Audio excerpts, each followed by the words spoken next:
Hello guys, mag-unboxing tayo ng G2 Master Cookie Rin. Ayan. Bali, kakarating lang ng parcel natin guys kanina. At susubukan kong i-assemble gamit lang ang YouTube. Ayan guys, buksan na natin. Bali, dumating nga pala itong ating parcel guys.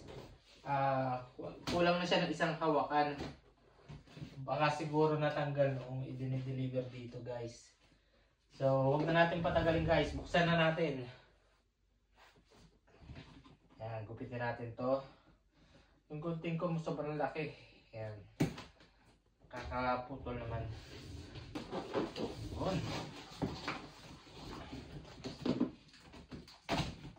Oh guys, excited na ako. Kaya, parang nakadoble ang balot niya guys. Oh. Ayan, bali isang box to. May box dito, tapos may isa pang box ulit sa loob. Baka naman puro box ito. Bali guys, sobrang bigat nga pala nito, hindi ko halos maangat oh. Bigat. Parang kailangan ko yata ng YouTube. Bumili na ito guys, buong buhay ito. Wow guys, ayan. Ano ba yan? Papakita ko sa inyo yung kanyang packaging guys. Ayan. Ito yung makikita nyo guys sa loob. Ayan. Kaya buksan na ulit natin. Tanggalin natin. Hindi ko alam kung ano unang tatanggalin ko.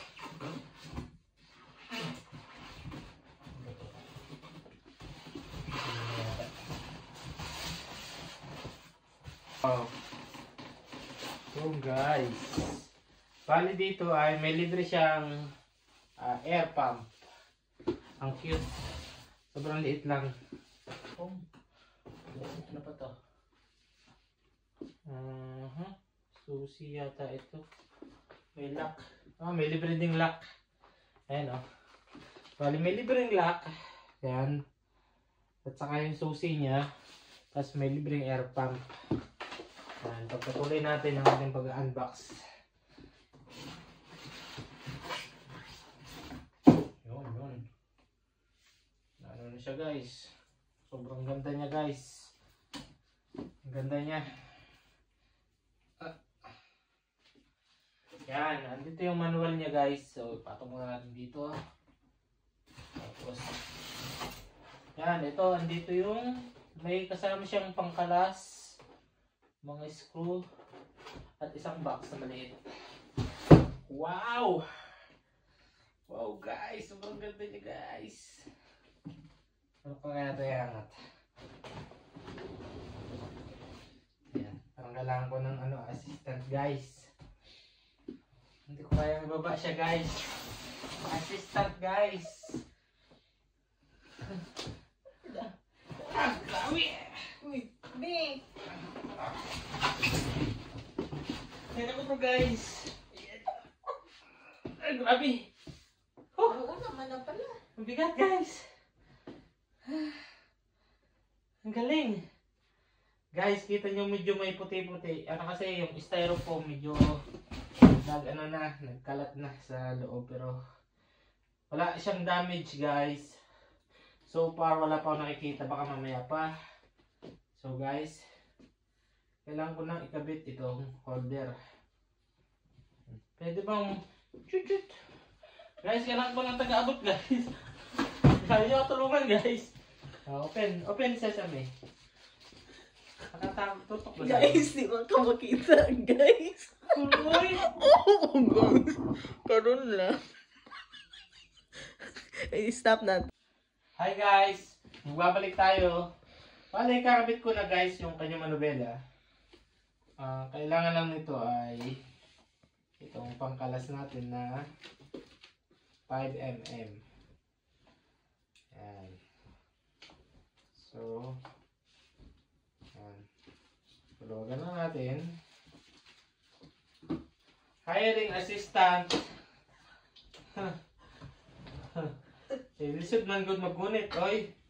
Hindi taga-gunit, ako pa taga-tuyok. Assistant please. Miming. Ito guys, yung ano, G2 Master Cookie Rin. May hawak nga nito. Yan. Ganda ng assistant ko guys. Ang ano nga pala nito guys, yung gulong niya, mga brakes, tapaludo, saka yung ilaw is already installed na, assembled na guys. As you can see, English. Yan guys. As you can see, hindi nyo pa nakikita. Bali guys, ang G2 Master na to ay, sa mga magtatanong, ang presyo nga po pala nito ay dito sa Denmark, ang pagkakabili ko guys ay, hawakan mo. Ang pagkakabili ko dito guys ay, teka lang ha, nasa ba ito? Yan. Ano ba ito? Yan. Yan. Hop. Yan. Look. Bale guys pala, bago nyo ikabit ang nobela, kailangan nyo munang tanggalin yung pinaka, ano niya na to, ito. Yung pinaka monitor niya. Ang presyo nito sa Denmark amount, Danish Koron ay 6,300 plus. Mamaya ilalagay ko yung link dito sa aking description guys para makita niyo kung magkano. Baka bumili rin kayo sa susunod guys. At nga pala ang estimated delivery duration niya guys ay umabot siya ng wala pang 1 week. Kasi in-order ko to guys noong Sabad, ay hindi pala, Friday. 1 week pala talaga. Ayan. Hindi ko na alam kung alin dito kung gusto niya guys. Ayan. Malapit na mabuo guys yung mga pinapangarap kong scooter. Dito napunta guys yung aking pagtitiis na kumain lang ng tinapay. Ito guys yung resulta pag nagtitipid kayo. Tinapay sa umaga, tanghali tinapay. Yun. Kaya, huwag maging gastador. Matuto magtipid. Diba? Pag nagtipid kayo, yun, marami kayong mapupundar guys. Mapupundar niyo yung inyong, ano bang tawag dun guys? Pagka nagugutuman. Yung ulcer. Bali, kailangan yung higpitan yung manubela guys. Baka pag natakbo kayo matanggal. Kaya dapat mahigpit. Kaya lang pag-ihigpit niya sa iyo. Ayan. Lah! Ba't naman sumobrang ang higpit nito? Ito nga pala guys, ang kanyang safety lock. So kailangan lang natin, muna natin yung stand mo para hindi tayo nahihirapan. Yan. Yun, bali maganda rin yung stand niya guys. Mamahalin din. Ito. Yung kanyang, bali tutulak nyo lang siya at hawakan nyo siya para hindi siya vertical na position. Kailangan pa horizontal. Yan. Tapos pihitin nyo lang siya. Papasok. Ito yung pinakalock niya para hindi na siya balikot. Galing no? Yan, di ba? Hastig. Yan, ito yung pinakailaw niya, guys. Tanggalin na rin natin. Yan natin mamaya kung gano'ng kaliwanag. Yes. Bali, itong cookie ring na to ay mayroong dual motor 4x4. Guys, mayroon tong motor sa likodang na gulong at dito sa unahan. Yan guys. So, tingin ko ayos na. Wala nang natira mga piyesa dito guys. So, ito na lang kanyang may adjust pa siya guys. Tinanggal ko na yung may adjust niya. So, ang sunod, bahay natin. Ayun guys, kung makikita nyo, ito, yung cameraman ko guys, ay yata. Yan. Yung kanyang monitor ay nabuhay na. Meron siyang charge na 50%. Itong kanyang buhayan. Ito pala yung ilaw. Ayun oh. Wow! Ang asti guys. Tapos ito yung kanyang, yan. Ito, pakita ko sa inyo yung ilaw guys. Yan. Wow guys. Wow, ang ganda oh.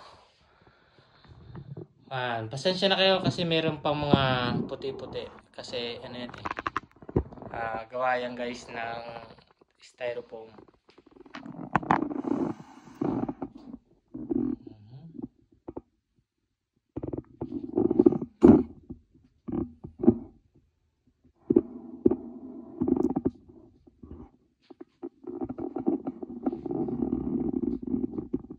Yan.